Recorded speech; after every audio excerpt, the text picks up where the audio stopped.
All right, we're live. Good afternoon and welcome to episode 16 of the SEO Teardown. This is the only live SEO show where you could come on and get your website analyzed, and I'll tell you what you need to do. I give away all the secrets. I don't have any problem doing that. And let me just fix. My phone is not sitting the way I want it to sit. This week's episode, and I apologize for being a couple minutes late. I'm coming in hot. Just got back from a meeting. So this week's episode is the local SEO dominance show, and I'm going to talk a little bit about how you dominate the local SEO scene and how to grow your business using all things local. So as we know, local business, I mean, realistically, we should all be supporting our local businesses. And the reason I say that is because if you support, I forget the numbers, it's something like 80 cents of, hey, PhotoLogic, welcome back. 80 cents of every dollar you spend at a local mom and pop shop goes back into the community. And so why are we not supporting local business more? Why do we still shop at Walmart and Target when we could be going to the local shop and getting what you need? Why do you go to Supercuts when you could go to the local barber and get your hair cut? Why do you go to Burger King when you could go to the burger joint down the street and get a nice fresh burger at that matter? So this is the local SEO dominance show. And so here's the deal, guys. Those that are watching live, because I have a few people on Facebook and on Twitter watching live.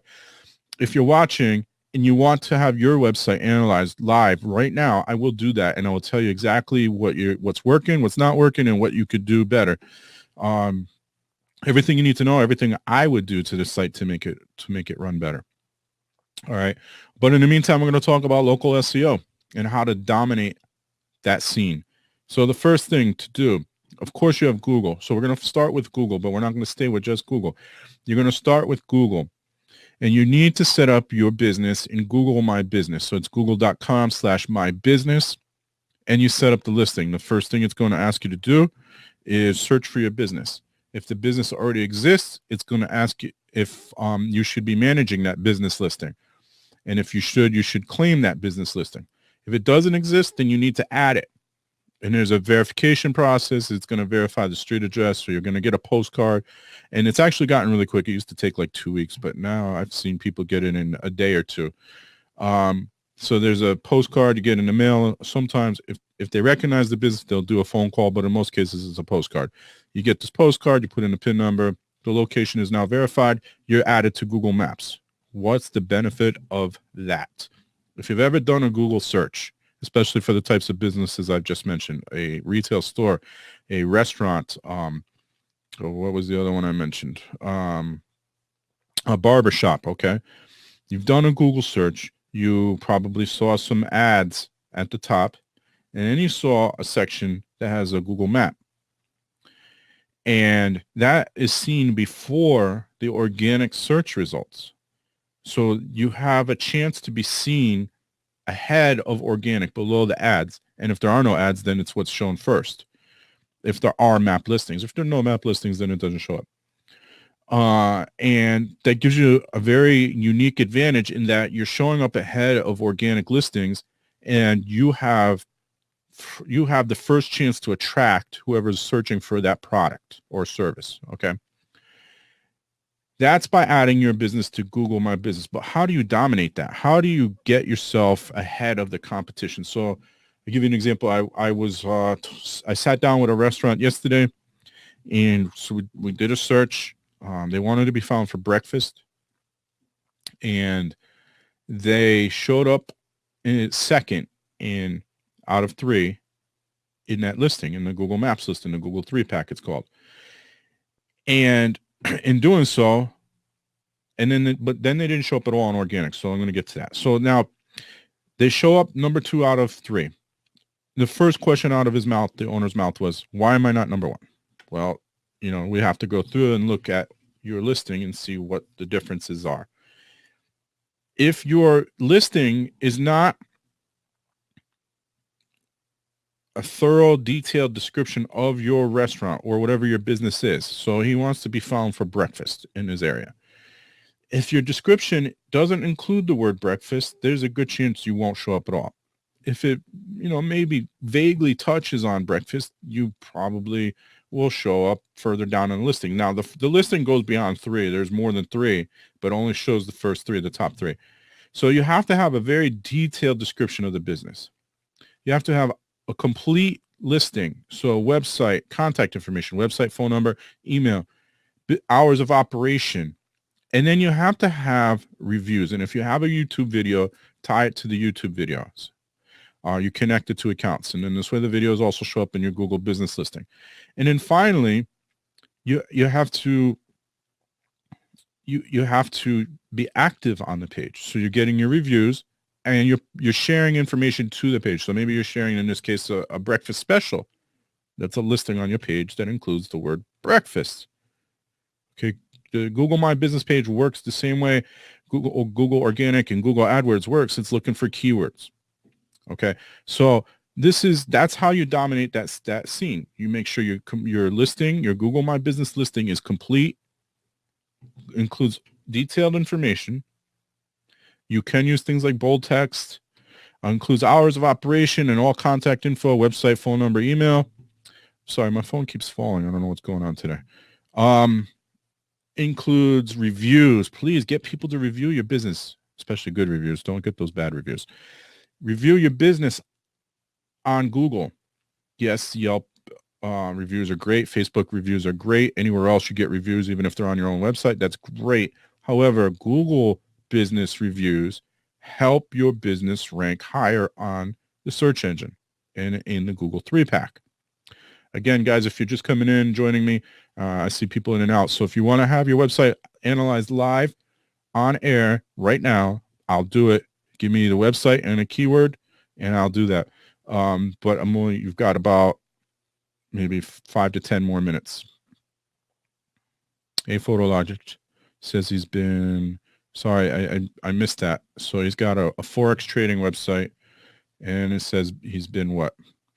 Now, so that's Google listing. Everything you need to do to set up Google My Business. So it's google.com/my business. Do the same thing on Bing. People ignore Bing. I don't know why they ignore Bing when it's getting, and the number of searches on there is growing. PhotoLogic, if you want to send me that site again, I'll take a look at it because I missed it. The number of searches on Bing is growing, and Bing is trying some interesting things. So, don't ignore Bing. Set up your Bing listing, and it's pretty much the same. It's actually a little more thorough because the way it's set up, it's the Google My Business listing. I'll be honest with you, because it changes so often. It's becoming a little convoluted. It's becoming a little more difficult to actually set up the listing. PhotoLogic, send me the web address again. And I got to log into my tools here. jptraders.org. Okay. Why does he have an org? You should never have an org unless it's a nonprofit. Okay. So set it up. It's bing.com/my business. Okay. So set up your business on there as well. Now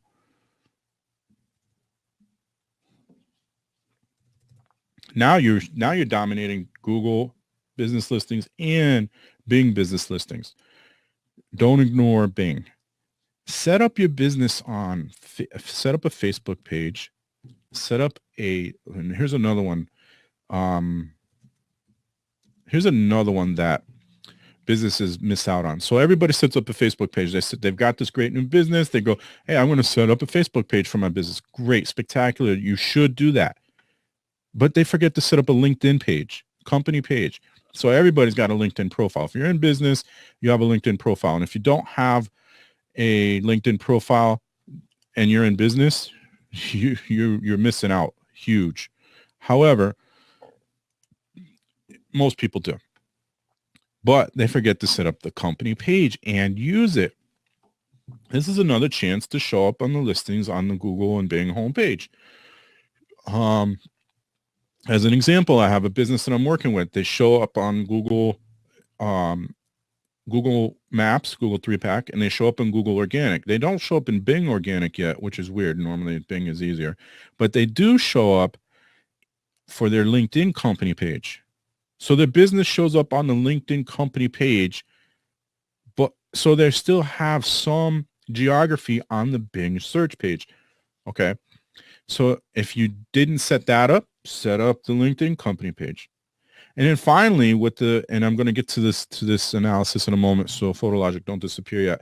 Finally, with the local dominance, the other thing you need to do is add your business to quality directories, not just every directory, but quality directories. And you could do this in a few different ways.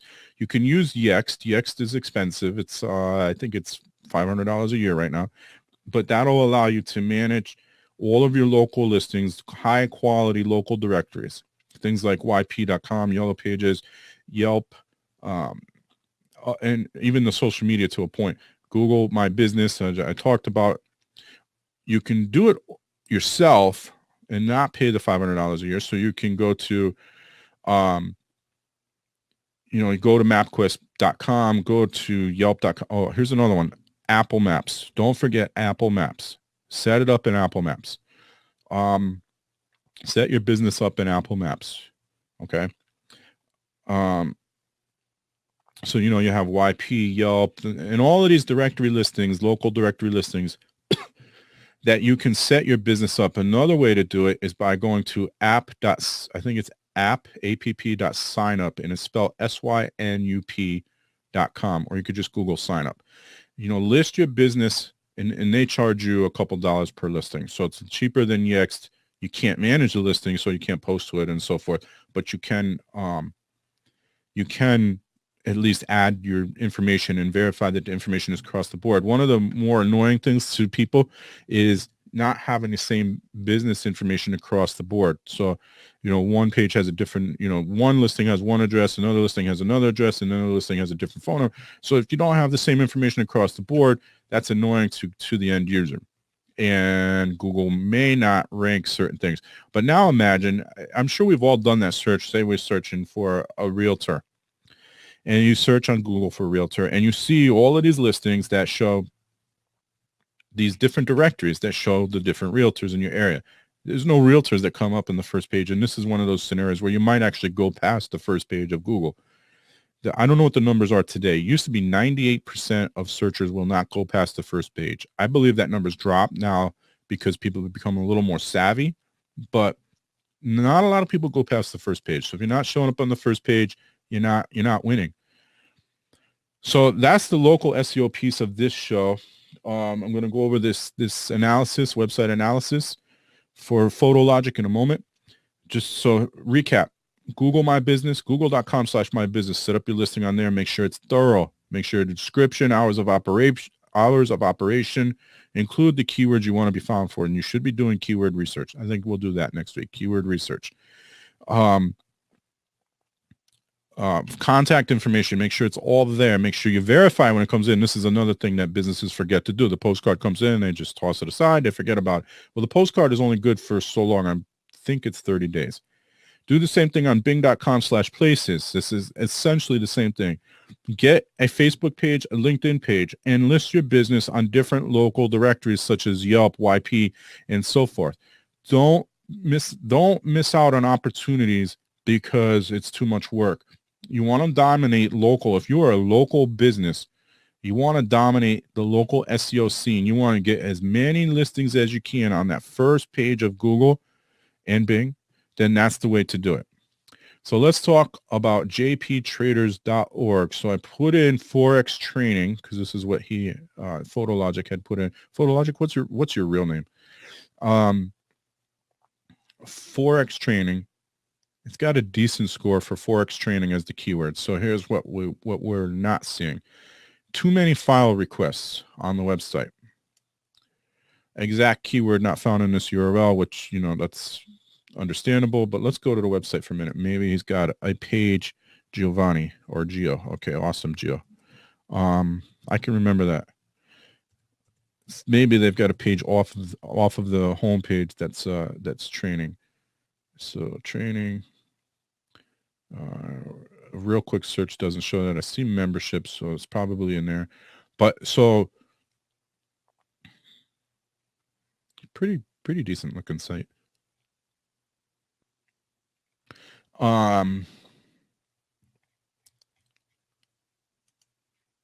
Exact keyword not found in this URL. So maybe there's a page with the URL in it. Title tag should contain keyword. All right, so here's a big one. It says your homepage title tag says homepage dash JP traders. It doesn't say anything about Forex in the title tag. So Forex training, something should be there. Title tag should begin with keywords. So Forex training dash JP traders. Change that. Get rid of the homepage. Nobody cares this homepage. Nobody's going to search Google for homepage.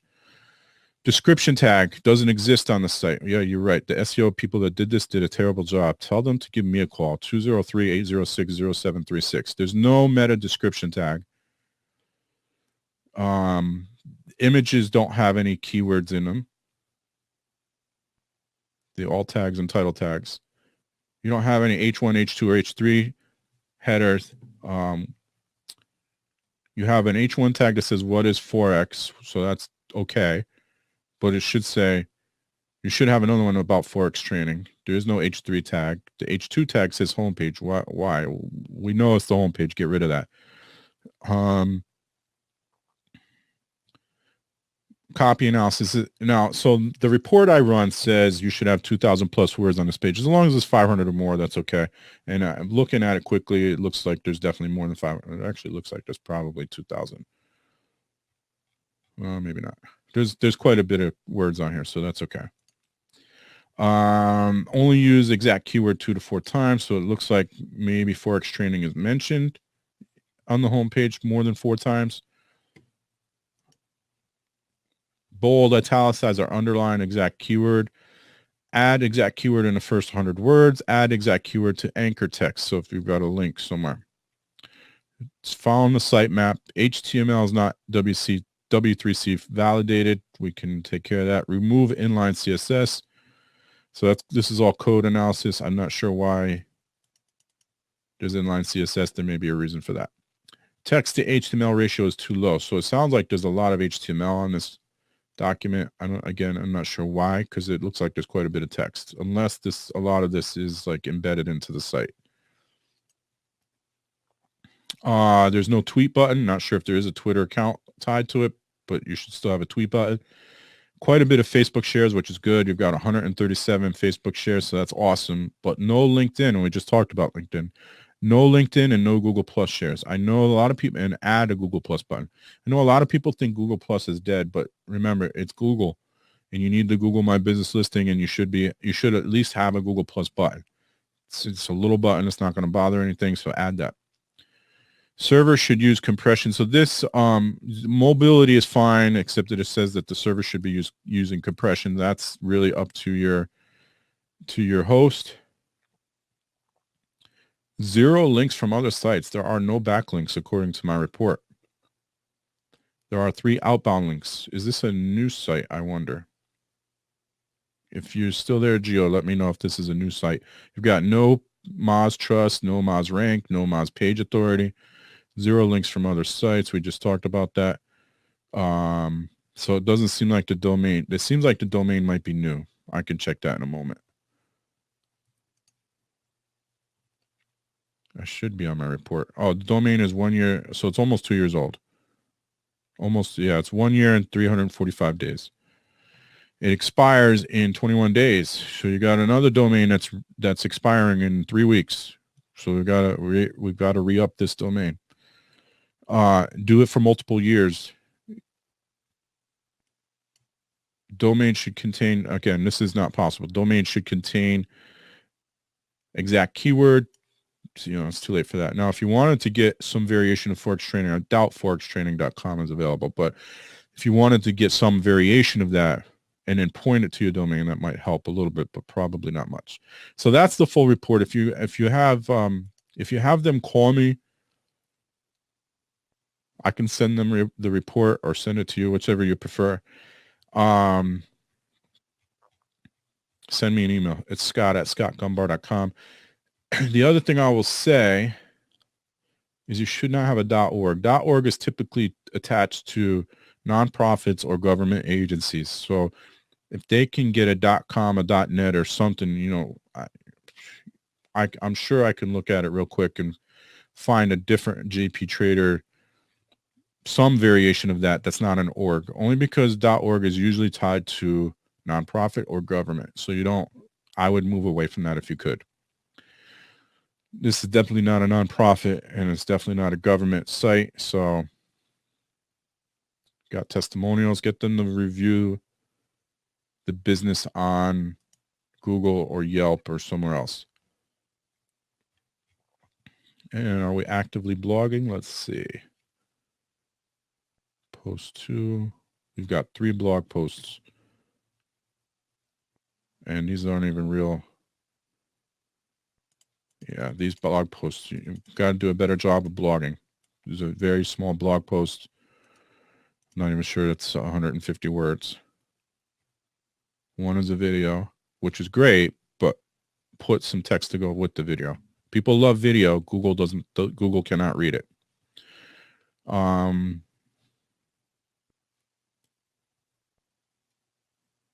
Yeah. So that's the skinny for jptraders.org Forex training. Again, if they contact me, I will send them this information and we could talk about how we can get these things fixed. But the previous SEO missed some huge opportunities here. Some stuff that should not have been overlooked for sure. Title tags, alt tags, some text in the homepage, things like that. Yeah. All right. So that is the SEO Teardown, episode 16. Hope, Gio, you find that helpful. Hopefully they call me and we could talk about it. We'll be back next week. And as I mentioned, there's going to be, you're welcome. There's going to be an episode on Bing. And I think next week we'll do keyword research. Haven't done that in a while. So we'll do keyword research next Wednesday, the 11th at noon. I will see everyone then. Until then, keep on searching. Remember that search SEO is for the people.